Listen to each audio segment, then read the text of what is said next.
What's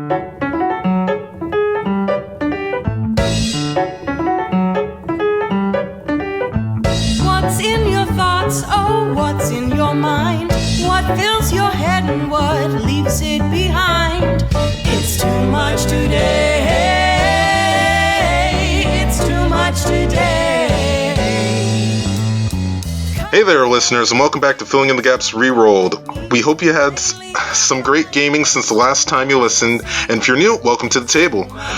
We are Filling in the Gaps Rerolled, and we may not be an actual play podcast, but we hope our podcast can help you actually play. We are three DMs, normally, who create stories and sessions based on randomized theme and scenario tables determined by 2 D20s. It's a great way to get your creative juices flowing and work out those DMing muscles. With that, let's introduce ourselves. I'm one of your hosts, Malcolm. I'll be your theme host today. Yep, theme host. I'll be rolling the themes tables. DM Mambo here. I'm David. I'm going to be rolling 4 scenarios. And today we have our very special guest, Tim Lanning from Greetings Adventurers. Hey everybody, thanks for having me. It's great to be here. This sounds like a whole lot of fun. Thanks for having me on. It sounds like something that I've wanted to do before, and I'm glad someone out there is making it. Thank you for coming.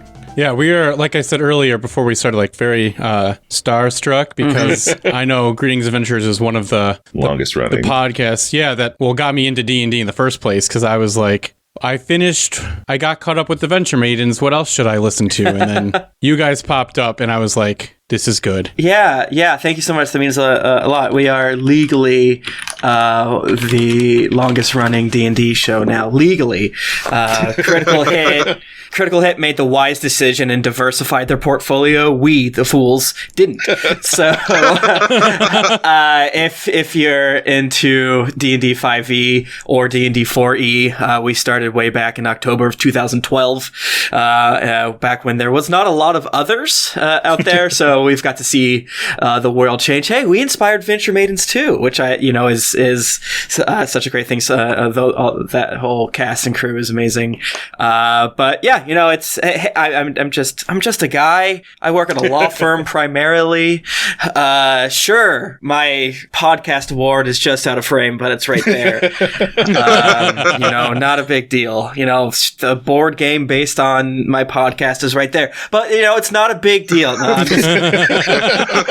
I'm just being an a-hole because that's how I process compliments. I don't take them. I have to reflect and push you away from me so that makes more sense to me. But no, thank you. That was very kind. I have to say, when I first heard that your podcast started out in 4E, I was really surprised because I've heard nothing about anybody doing anything with 4E ever. It was like toxic when I got into D&D. So I was like, oh, yeah, there's a podcast that actually did it. Yeah, I mean, I'll put it this way: when D&D 5E doesn't exist, it's pretty easy to do a 4E podcast, and I feel like I have become an accidental 4E apologist for a variety of reasons. I think there's a lot of really good things there, and I think 5th edition is the best of the D&Ds. That being said, I've only played 4th and 5th, and from the explanations I've heard of the previous ones, they seem cool,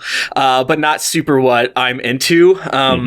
And 5th edition is inherently a weak system because it doesn't have the Warlord. And if it has the Warlord, then it's a good system. But as of right now, they don't, so it's bad. The Battle Master Fighter and the Cleric of Order, that doesn't cut it. I need more streamlined.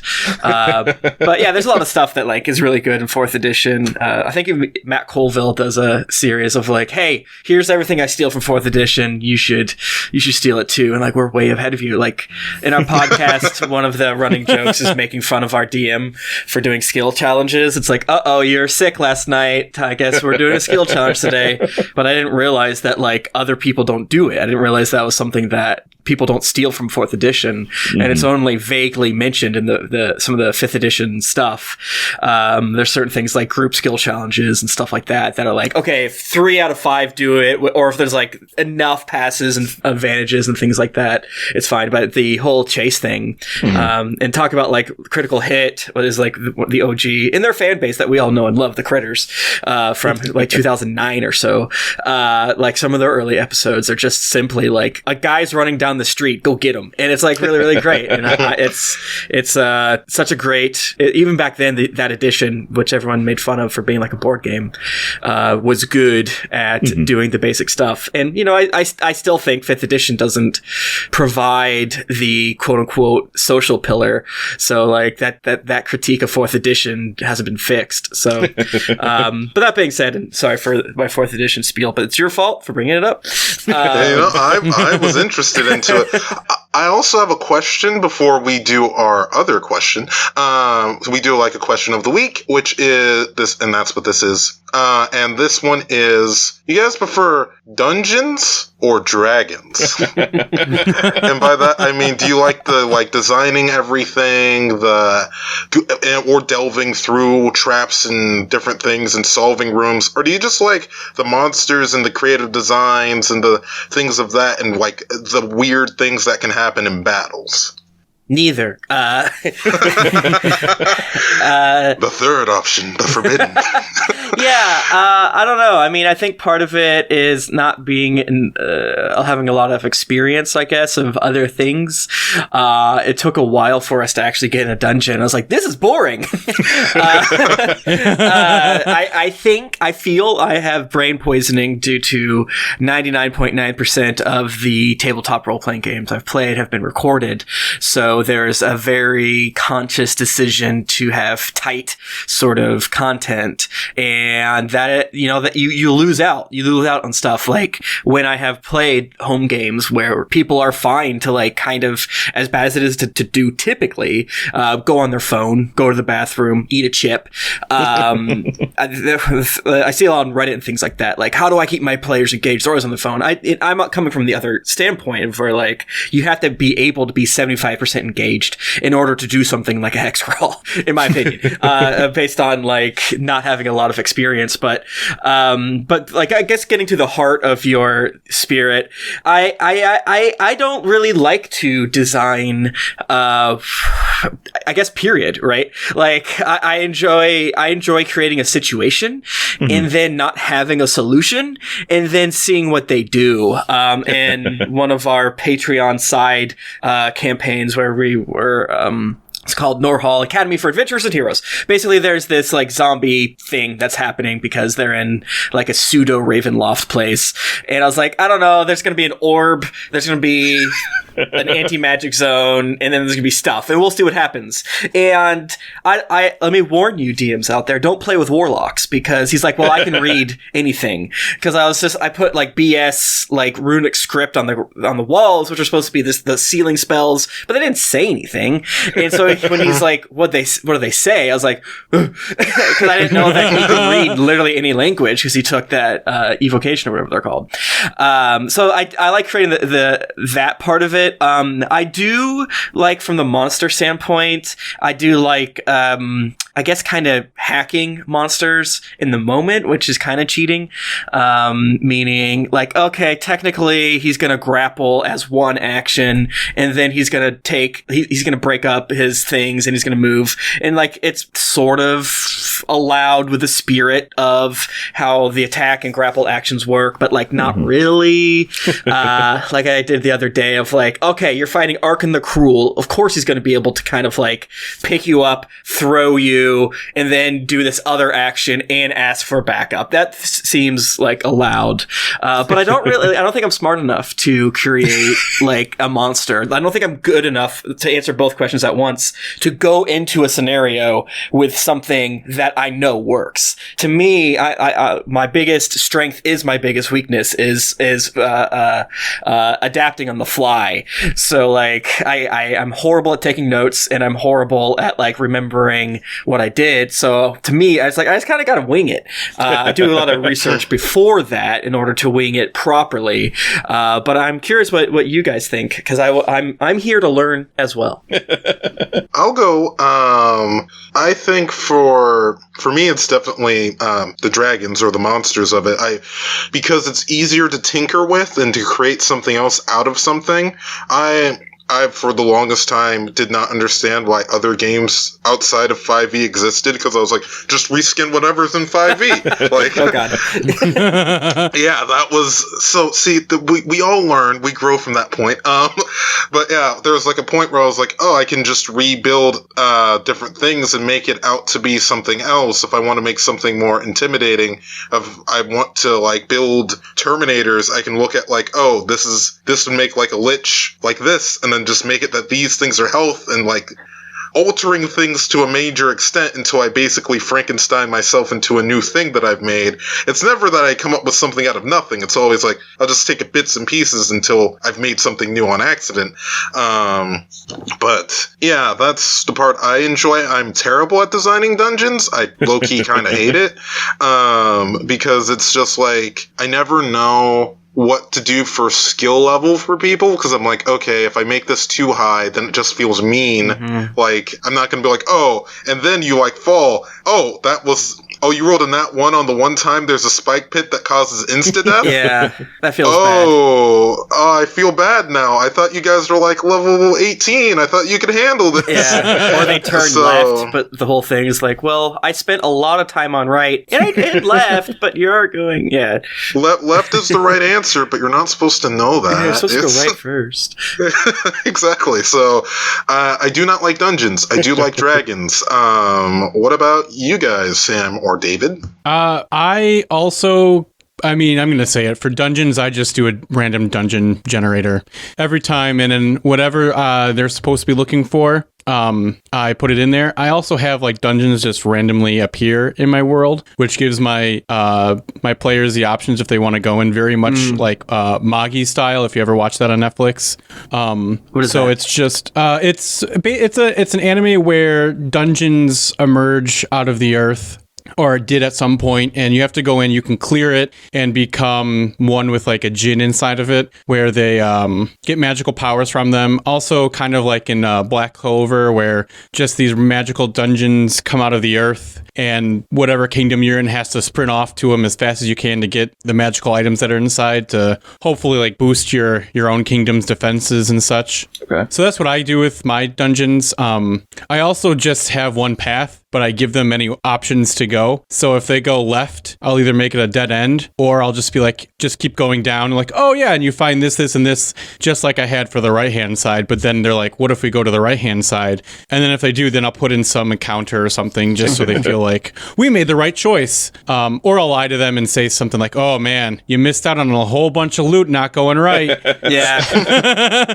Just for funs. But my party's chaotic, so we're a random bunch. And like same with you, Tim, my flaw is I've been doing improv comedy for years. So now I've been like set in I'm good at improving this. So like I'll make it up if I can't think of it right now. No problem. And then they're like, what's on the wall? Yeah, nothing. Yeah. And isn't that interesting? Wow. Or I'll flip it to them. What do you think's on the wall? Or you tell me what's on the wall. And then they're like, but yeah, so I guess dragons are more fun, because who doesn't like a big old dragon coming up and threatening your party? Makes sense. I like both, but I actually prefer dungeons. Sometimes I'll make them kind of ahead of time, and it's either with a generator just to have like a layout, and then assigning like a story to why the dungeon is laid out that way can be really fun. But also I can do it as like a collaborative thing. So we usually just use like a mat and have wet erase markers. So I'll just tell someone, okay, you're going into a room. It's about this big. What features are there? And they'll kind of populate it with some stuff. And I'll have like monsters and traps and whatnot prepared for the room. But then I will have to adapt them to kind of what we've come up with together. Do you guys do virtual tabletops? Do you do in person? I feel like the reason why I'm asking, because I feel like dungeons are one of the hardest things to do. Theater of the mind. Everything else is you can kind of, there are some horrific, battlefield situations, but again, you're all kind of like it's like the chaos of battle. You're not sure. When I have done in person Dwarven Forge big ass builds, that was super helpful in a bad way. I was like, whoops, this $400 of product does work. And same way when I've done, the modules of Roll20 is like, oh, this is actually really helpful because like everyone gets to kind of move their own person.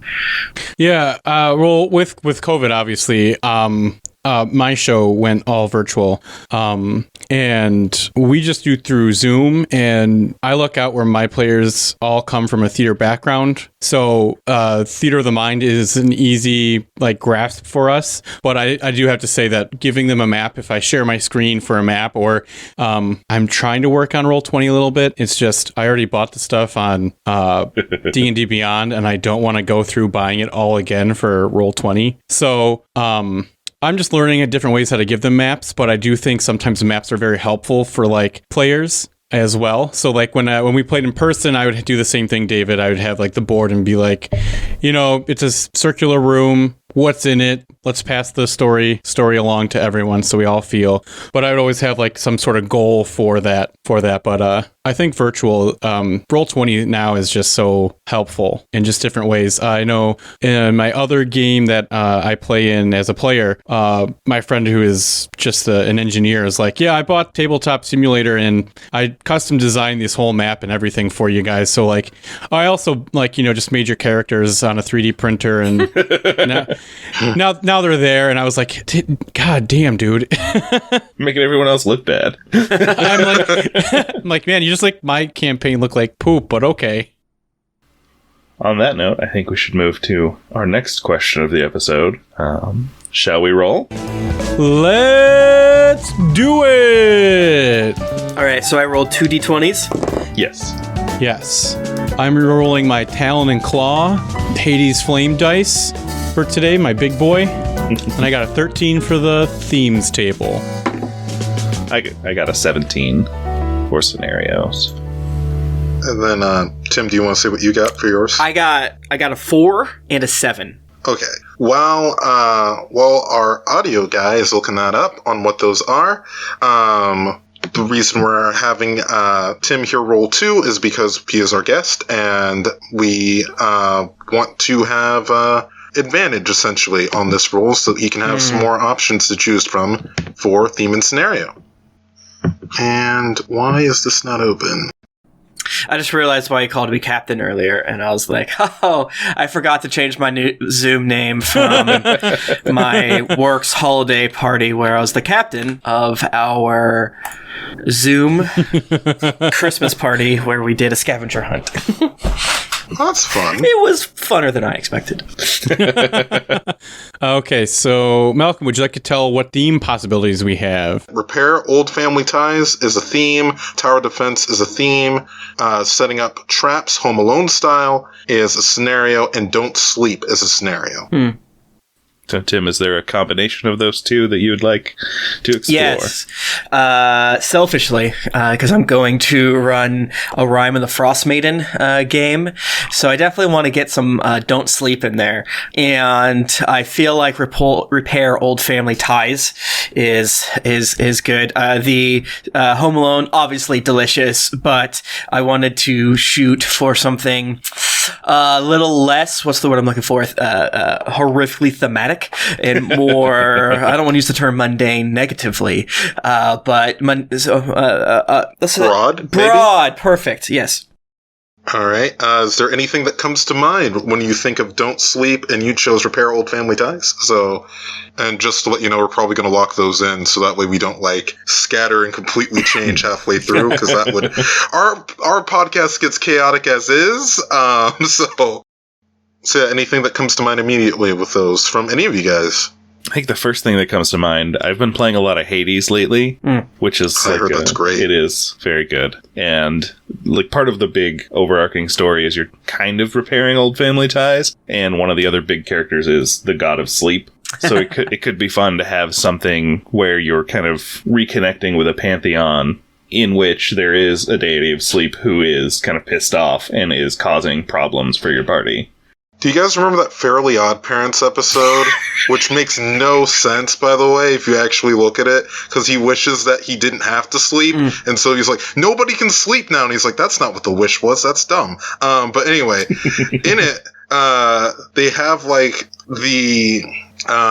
what is he? He's the mattress king, and he's like, hey, I'm secretly a magical, like, fae, and I'm losing power because nobody's sleeping. And so I'm, like, slowly dying in this world. And they were like, he was like, oh, I just wish everybody would sleep again. But all the people who granted him his, like, the power to wish are too angry because they can't get sleep. So he's like, I don't know what to do. I can't get them back on my side. So that came to mind. And also Freddy Krueger is the first thing that comes to mind for me anytime I hear the phrase don't sleep. Yeah, it's hard to separate don't sleep from horror. There's really messed me up Are You Afraid of the Dark show, Where's My 90 Kids At? Where it's like an old ship captain or something who he just can't sleep. Every time he falls asleep, his dead crew comes up and attacks him. Or, you know, The Thing, that to me, like, don't sleep, like, I don't necessarily want to give us that challenge, but it's almost like, it's how does one not make that horror, right? Like, I don't think we should avoid it, but like, that it is such a thematically horrific thing. Whether it's something that you don't trust the people with you, whether there's some sort of curse, whether there's this, that, the other thing. And I think like the whole repair old family ties is, you know, anything as I hate my dad. We're in this horrible situation together. I sure hope that we can get through that. But that's more of like pitching a screenplay. As far as like a scenario, though, it's different. There's this movie. It came out on Netflix a little while ago. I think it's called Just Another Christmas or Another Christmas Day. It's about this guy. He's born on Christmas. It sets up like it's going to be a Groundhog Day movie, where it's just him reliving the same day over and over again. But what happens is that every time he goes to sleep at night, he wakes up a year later with no memory of what happened the whole year. Oh my God. So it's just, it's a way scarier Groundhog Day because he wakes up and he's like, whoa, yeah, like, what is happening? And then they're like, oh, it's Christmas. And he's like, no, it was just Christmas yesterday. And they're like, no, you did all this other stuff. You got remarried. He's like, what? So if you are fine taking away some player agency or like having it be a magical undo at the end, obviously, to not really royally screw your players, you could do something with that where it's like, whoa, if you fall asleep, time is not going to be kind to you. You're going to get like thrust into the future. Yeah. Real Rip Van Winkle. That sounds hard. Very good. But it just feels like, okay, am I going to punish them for sleeping? What's the goal here? Is the goal to try to keep them to not take rests? I think actually the goal, in my opinion, is don't use every single resource you have. Make short rests matter. Make long rests like deadly, kind of. Is there a way to make sure the players don't do that? And finally, if warlocks are like, hell yeah, I'm useful. All the elves that are like, I meditate, I don't sleep, exactly. It's fine. It says here, I sleep like. I do not sleep. Actually, when this was a challenge I found when I'm currently writing a big one shot for these guys right now, and I was like, I don't want them to be able to take long rest. I do not want that. I want this to be continuous action with them all the way through. Short rest will be okay, but I can't let them take long rest. What can I do? And I realized, well, maybe I can't hurt them, but other people can die if they take rest. Yeah. If you stop, if you slow down, maybe your characters are fine, but the people your characters care about aren't. Well, I know, Tim, you said you were possibly wanting to use this for Ice Maiden. We could Rhyme the Frost Maiden, Icewind Dale. Yep. Sorry. That's okay. I knew as soon as I said it, it was wrong, and I just really wanted to. I wanted to say like Snow Miser halfway through, and I was like, "This is just." Let's just get the. The names are word salad, so this is totally fine. I call the new book Tasha's Hideous Book of anything. I change the name every single time. Yeah, every single time, and I feel super bad. But I was thinking of the white moose encounter in it. That could be cool. Where if they fall asleep, the moose can now attack more people if we want to kind of thread it deeper or change a little bit of the story in the book as a possible way of this don't sleep is like now you don't have this time to really do a full-on plan, but maybe the moose is attacking an NPC's like an NPC or someone's party member's like family, depending on how your story is built up. And you're just about to like reconnect them before this moose starts like attacking. Yeah, I think this is kind of fascinating to me that these two were there, because I kind of feel like they're the two biggest questions that DMs have constantly. How do I give how do I make my players give a crap about the world, and how do I kind of make them not min-max, or how that whole thing of like how am I going to stop them from going 5 feet, sleeping for 8 hours, things like that. And that is like one of those, a lot of the advice that people have like asked me on our various DM advice shows and stuff like that. And I just think there's such a beauty in these two chunks here that you can go like repair old family ties is like, that's to me, that's like D&D in a nutshell of like, cause one of my opinions is like most quote unquote stable people don't become adventurers. They become bakers or fletchers or something like that, or farmers, usually like, I know it's like the whole like, okay, there has to be a trauma. Obviously there's people that want to go out and adventure for like not naughty reasons, fame and glory and proving names. Exactly.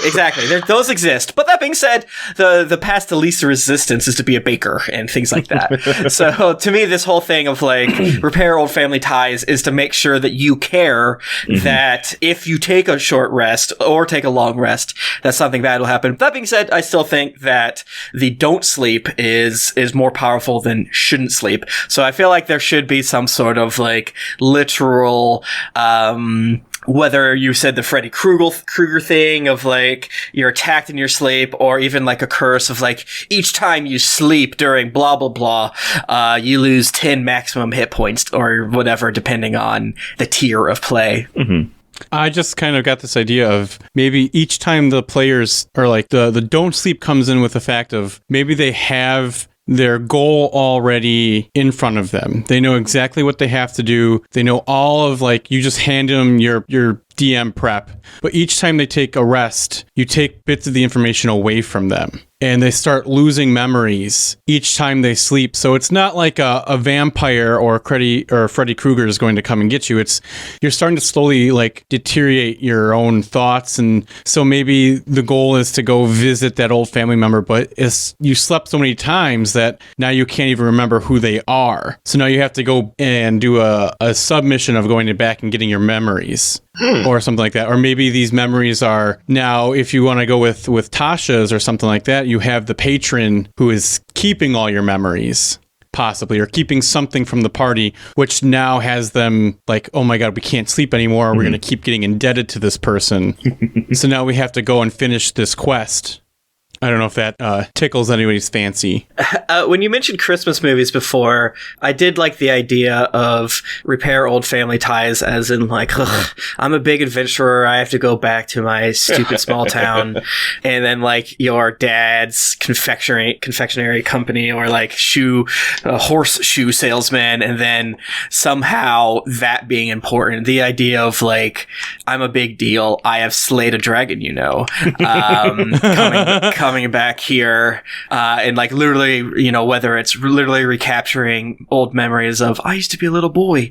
This is where I hacked a tree with a stick, or things like that. I like the idea of mixing horror with the Christmas movie genre, whether it's, you know, we attack them literally in their sleep versus everything, like your things are fading away. You now lose proficiency in land vehicles because you no longer know how to do it. You no longer speak Draconic. Like your person leans over and say, "Oh, I say Draconic." You absolutely do not. You have forgotten Draconic. I think that there's a subtle way of punishing your players. I like the idea. I think the idea of making them kind of backtrack, that might be a point of frustration, but I think there's something to that. Mm-hmm.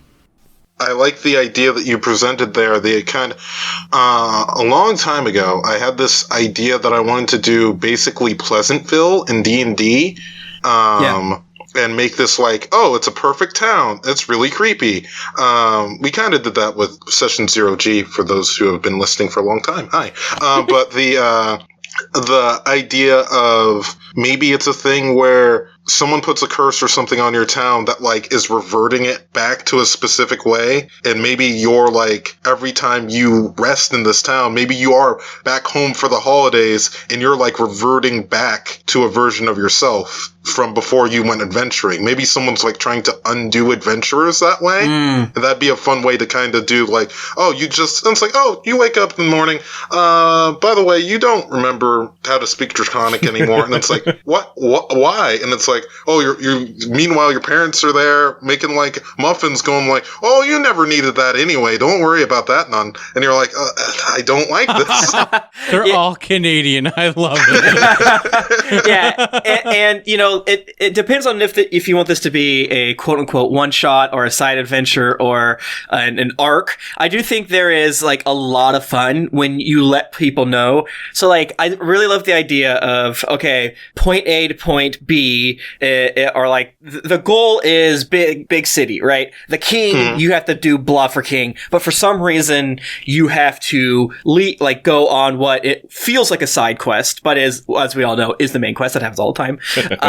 And so you have to go back to like, specifically, especially if your players are all from the same town or something like that, you have to go back to that original town. And that gives you the ability to take your early sessions and then kind of twist them. And, you know, players, I always make the joke, are very stupid. All you got to do is listen to one single thing they said, like early on, write that down, and then bring it back. And they're like, you're a genius. You had this the whole time. I'm like, absolutely not. No, I did not. But you don't have to tell them that. You know, they're fools. We all agree. We're all players at some point, I'm sure. We're fools too. So yeah, I really love this idea of letting them know that like the staff of blah, blah, blah, that's still your goal. But in order to get this thing, you have to do this real quick. And it's not like it's like you have to walk that balance of letting them know that this is a side, or it's not a side quest. It's a sub, you know, requirement of the main quest. So that way you can introduce this thing that you're talking about, specifically letting the players know what were your players like as adolescents every single night. And that gives the players such fun to have to be like, okay, what was Rengar the Furious like as a rude teen?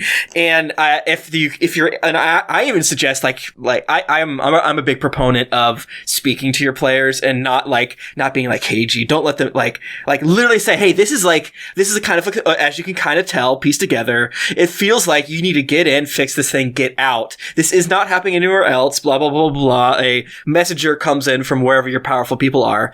And now you get to tell your players, and you're letting your players in on the sort of joy.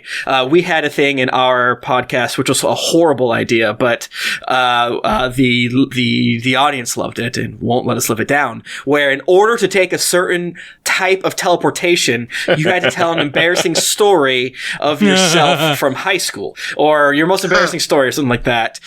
And that has led to some pretty rough running jokes, just toilet humor. But I really love that idea because you get to bring your characters in and let them know that this is temporary, kind of.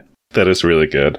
To add on to that, there's like there's a board game for it. They have like other kind of tabletop stuff, Sentinels of the Multiverse. There's like a villain character called the Dreamer, and it's basically this child who is like psychically incredibly powerful, and while she's asleep, she manifests these creatures from her dreams and nightmares. So that could be like a tie-in if one of your characters has a sibling. You're going back in this town that you have to go to. Basically, it's someone who you try to keep awake as part of like an escort mission of some kind, where if they fall asleep, bad things start happening around the town. Ooh. I like that. I think we finally found what we're going to sink into, maybe? Yeah, I like that. Yeah, I like that a lot, David. What I was just gonna bounce off is I love the idea that Tim, you brought up of going back into town and your blacksmith father's like, yeah, who cares if you're an adventurer? Like type thing. Like it reminded me very much of Death of a Salesman, of like, but Pa, I slayed Volcron the Destroyer. Yeah, I did that. I chopped off his head. But I think I love going further with like, this is like you're bringing someone to your home village. And maybe your home village has some like tranquil properties that will allow you to break the curse of this child or something like that, where if they fall asleep, bad things happen. But it's also like when they stay awake, you're brought back to your youth. Mm-hmm. So the longer you're with it, the more you're, the more you sleep, you can't sleep like near it either. So the more you don't sleep, the more like you just keep getting sent back. So first you're back in your 20s, depending on how old your character is. You're in your 20s, like elven 20s. Elven 20s, and you're just like, what is some embarrassing thing you did in like college or something like that, or something in your life that like, and then you keep going back until like you're in adolescence, and then you're in elementary school, and now you're like, oh, by the way, your strength is lower because you're actually a baby, so you should really hurry up doing this type of thing. I think I would take that in slightly a different direction. Having your party come back here for this one sibling would let you tie in like one character's backstory. I think it would be interesting if these dreams that come from the child pull from the people around them. Yeah. That way they're like pulling on your insecurities and your like deep-seated family issues. So you can explore kind of your entire party's backgrounds by having them confront these kind of old family issues that are pulled like directly from their psyche. Yeah, it's a dream trope is rough, but I think there's a way to kind of do it. I think if you kind of quote unquote blend the worlds, like what if you go back? Like I do think having individual stories, meaning the four of us are players, and then it's your turn to have like your backstory, your companion, your loyalty mission for Mass Effect 2, so to speak. And I think there's a way to make it where we're all proud that it's your loyalty mission when we're there with you. But I think there might be something interesting that you're saying here of like, you get to the town, you have to like, maybe it's an odd quest of like, you have to show the king that you guys are worthy or something. So we have to go to each of yours, but this is this one. And it's like, you get there, and then like the person whose town it is not, it's like, oh, that's weird. We had a tavern just like that, and then the person whose town it is like, oh, and then you tell that person like, you never had this tavern here, and maybe there's some sort of like blurring of like everyone's memories here, so something like that. I mean, that could be unwieldy, but I do like the small, like I think just a dash of that will bring everyone in, where it's like, this is still what's happening. It's still real. I don't know how one tells the party that this is real without them immediately like, we're in a dream, doesn't matter. I just pictured it being actual reality. Yeah, I was about to say, I think for a thing you could do is manifestation. So when we described carrying around this person who has the dreams that we need to keep awake, I picture it being one that they're basically narcoleptic and they're going to keep trying to go to sleep. I think I said the right one. Yeah. Narcoleptic. Yeah. Okay.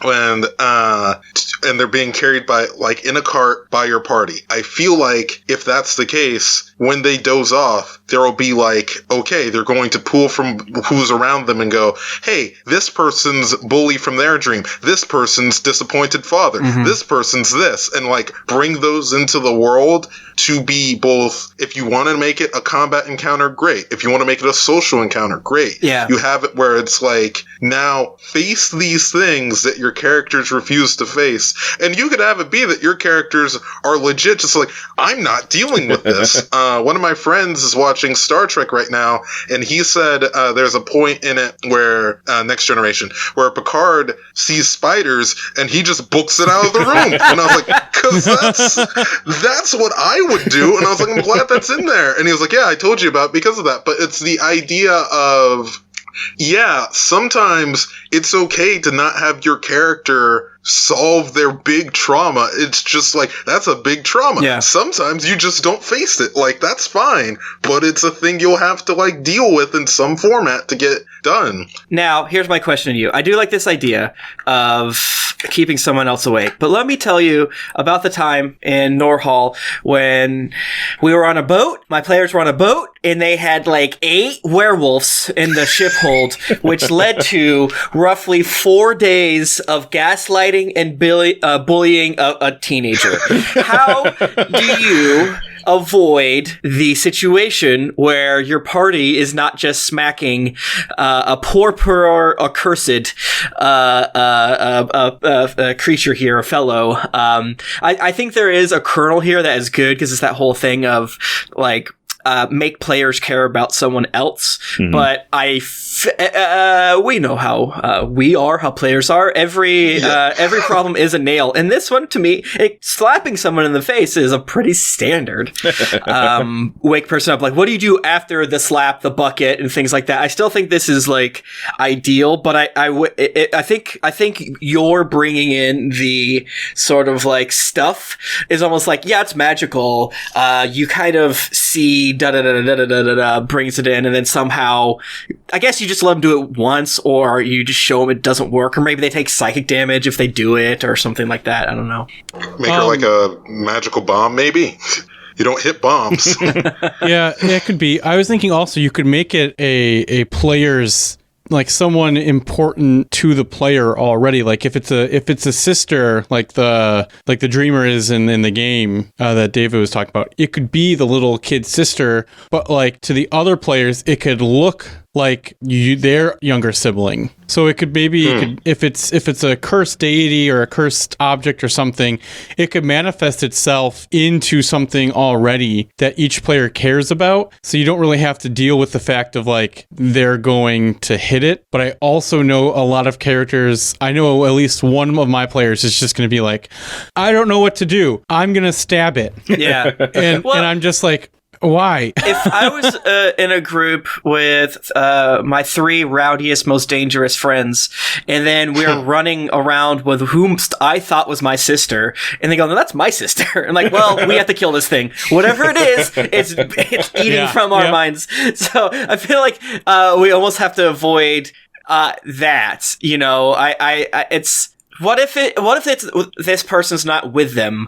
What if it's something like the king himself is prone to sleeping fits, and now you have to leave and come back, and then things blur? Because again, I'm really just afraid of this poor person who's going to get. If we have her like affecting reality, you could have like a table of like normal ways to wake someone up. Like if you splash water on them, that's going to be translated into the real world as you kind of experiencing the way that you try to affect her.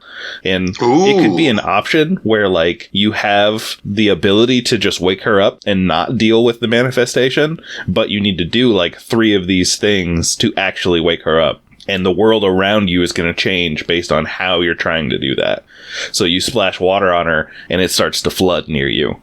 Oh, yeah. And then if you do like physical damage, like if you try to stab it with a sword, like the sword comes out and hits you or something like that, maybe. A sentient sword, too, like a sentient flying sword comes out. Yeah, I was legit about to say like a sword elemental. You pinch her, and you step on an anthill, and tons of bullet ants start climbing up you. The wind is so strong that a blade of grass slashes you stronger than you thought. Yeah. No, I like that. I do think that I don't know what the rules are of your fine program. Are we capturing the don't sleep here, or are we like just leading? Oh, they're going to sleep. I mean, as far as that goes, I feel like it's open. It's a theme, or it's a scenario where it needs to kind of be. Sleep is dangerous. Yeah. Mm-hmm. Do you think the players would get frustrated if they fell asleep again? Like, again? Jesus. That's why I didn't want to make the players have the issue of don't sleep. I thought that having it be a third party would be better, because that way it's like, you get frustrated when they go to sleep, but you're like, well, this is how they know in the metaverse, in the real world, that it's like, this is how our DM is feeding us encounters. This is how that's working. Like, this is how we play the game, versus it just being like, oh God, how long is this going to happen? Like, and it's also going to be difficult for your party to take an actual long rest if they have her with them. Yeah, that's true too. You can add up exhaustion, things like that as well, or it depends on how long you want this trip to be. The thing I also thought of was in Justice League Unlimited, they have an episode where a girl is a bomb. Basically, she's a very powerful psychic, but doesn't know how to use her abilities, and so it's like, she's gonna go nuclear, essentially. And so I like that kind of idea of like, your party is like, this is a very dangerous psychic who does not know how to control her abilities, does not mean to do anything bad, but if we hurt her, we don't know what's going to happen in the real world. Like, and what that can be, the flooding, or that can be like, who knows, maybe it's big explosions, maybe it's just pain is presented to her a certain way, and maybe she interprets it completely differently.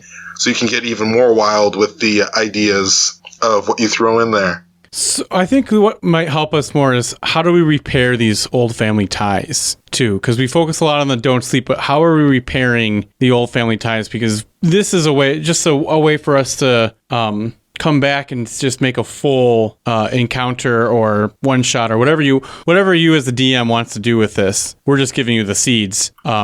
But how do we repair the old the family ties? Like, if this is a sibling to an NPC, how do we tie that all together? Or if this is like maybe the king's daughter or son, and that's why you're now doing this, or maybe it could be a dragon's, kid that's stuck in human form, and since it's stuck in the human form, it's like doing all these weird magical whatever's happening. How do we go from the don't sleep to finishing, which I would assume would be tying it up in a bow of, family's back, Christmas is on again, it's not canceled anymore.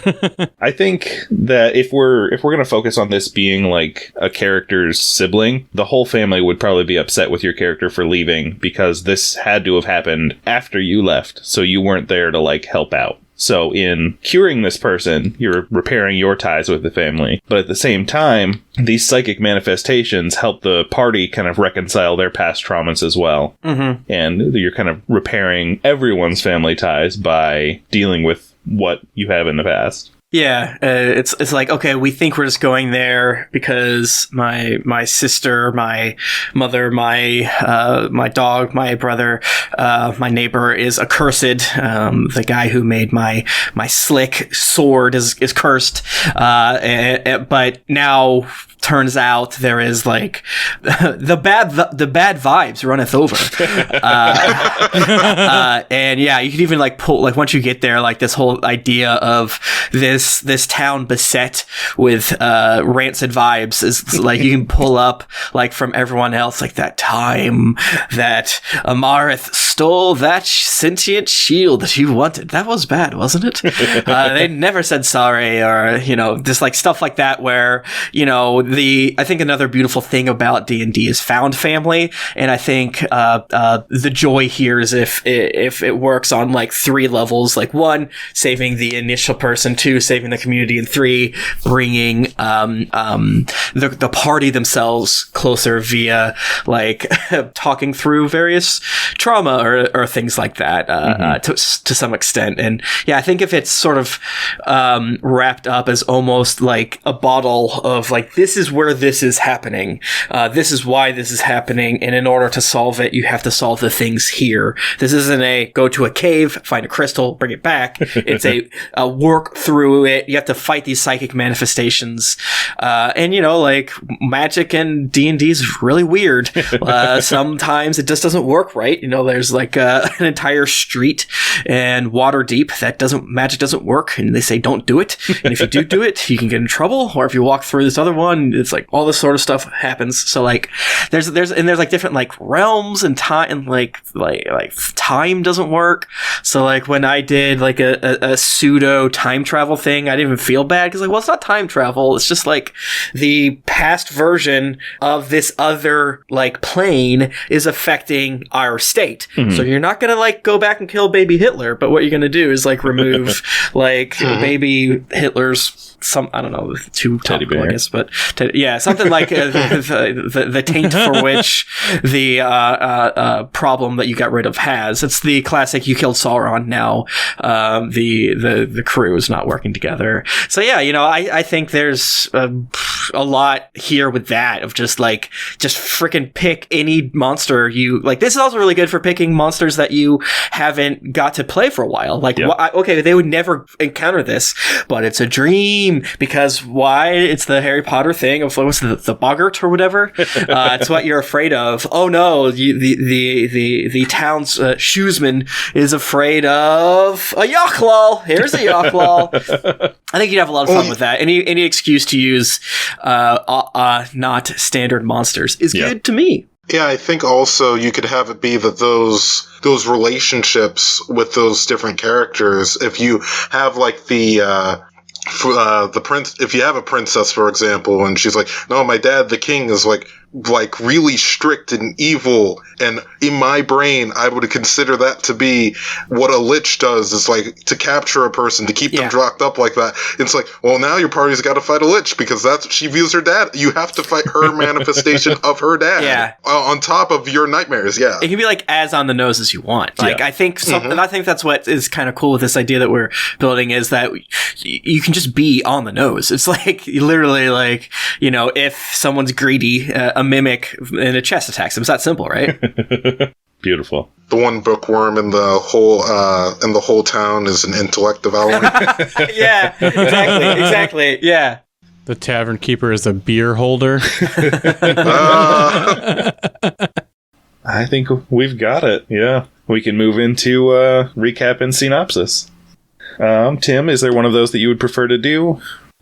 Yeah. I mean, I like the whole vibe of you have to go to one of the players' towns for one of the players' relationship that somehow is still important to the campaign, so that you can bring back like little fun moments of the early campaign and push them together, and then have to make sure that each time this person falls asleep, definitely bring in the, if you throw water, it starts torrentially raining and things like that. You know, it's going to be tricky, I think, because they're going to see a solution, but the solution is going to be punishing them, and they're not going to like that. So somehow, basically, I think it's one of those things where you kind of have to cut out the travel, right? I think it's like, instead of them being with you, it's you have to be there, and then it happens that way that you don't have to deal with all that stuff. And then, yeah, you know, there's a lot of media where it's not an actual relic that's cursing everyone. It's the actual physical manifestation of various trauma. There's like a World of Warcraft expansion about that, Mist of Pandaria, where whenever everyone gets mad, naughty boys come out to play. And I think there's like something something interesting there of like, for whatever reason, your town has been affected by this. And, as your players, and I think probably is just as smart to have a couple vague ideas, but just pick like whatever your players say. Like, I think that's like such an easy choice of like, you're going to have 3 encounters, pick 3 monsters that they would never face, tie them, bonus points for like you said, tying them into thematic greeds versus this, like, succubus for the horny times, things like this, and tie it on to it, and literally like do the Pleasantville thing of like kind of, I think the Pleasantville thing is so smart, and like that's such an easy tool with D&D, because it's like you just get here, there's bad vibes, and then it just works. You don't have to say anything else. It's like, this place sucks. like when you cast magic, like there are a lot of things in Descent to Avernus. It's like when you cast Mage Hand, it's now a Skeletal Hand. So you can like throw little things like that in. Somehow you're going to have to rein your players in to not try to find, the ancient like artifact buried in, this, that, the other thing. But you can do that too. That's fun too. I think there's a lot to do there along those lines. Yeah. And then the synopsis, if you'd like to, Tim, would just be you'd pick one scene as if you were the DMing your players right now, you'd like to describe, or I think it would fall to me if you do not want to do that. I've been talking a lot, so how about you go? Sure. Okay. You've traveled a long time, and your king, your patron, has asked you to go on one more quest before you receive your knighthood. And it is just to retrieve his daughter, who has been traveling for a long time, and suddenly he breaks down and he cries, and he confesses that in reality she is cursed, and her retainers have gone silent, missing, but they have heard word that she is in your hometown. He's provided all the travel for you. Everything is set. It's a quick get her, come right back. We have the priest waiting, but the priest is too old and can't travel with you.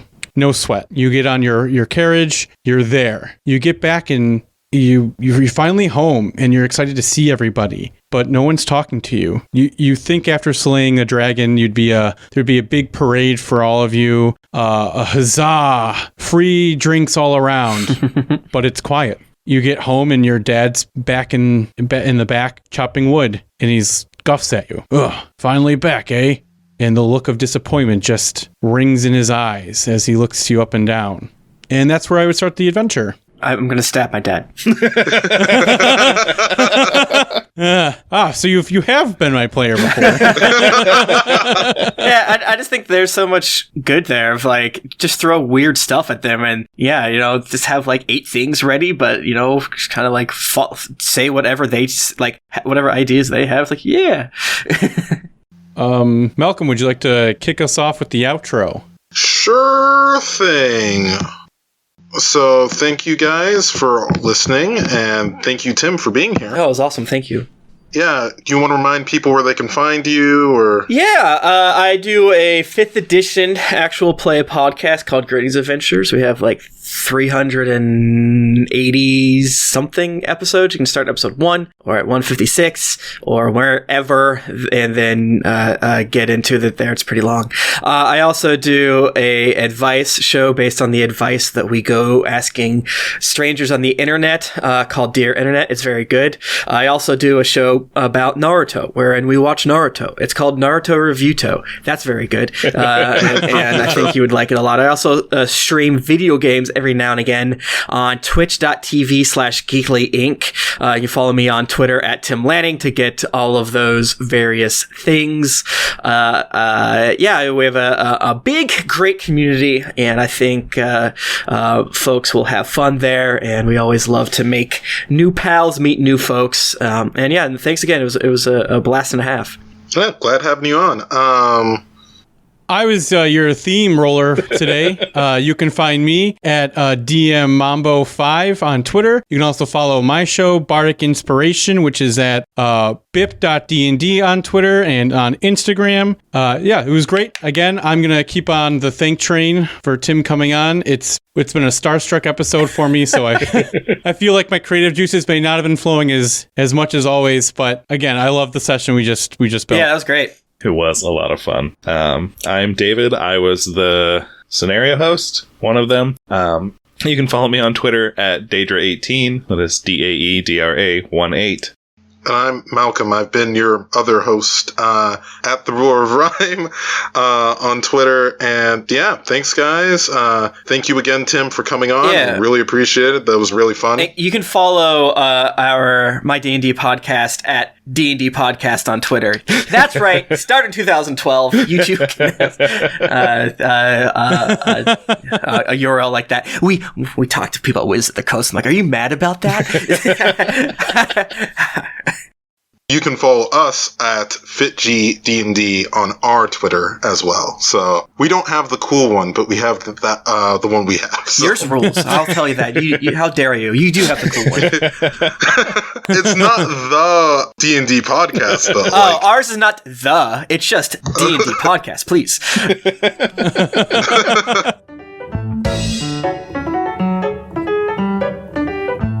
What's in your thoughts? Oh, what's in your mind? What fills your head and what leaves it behind? It's too much today. It's too much today.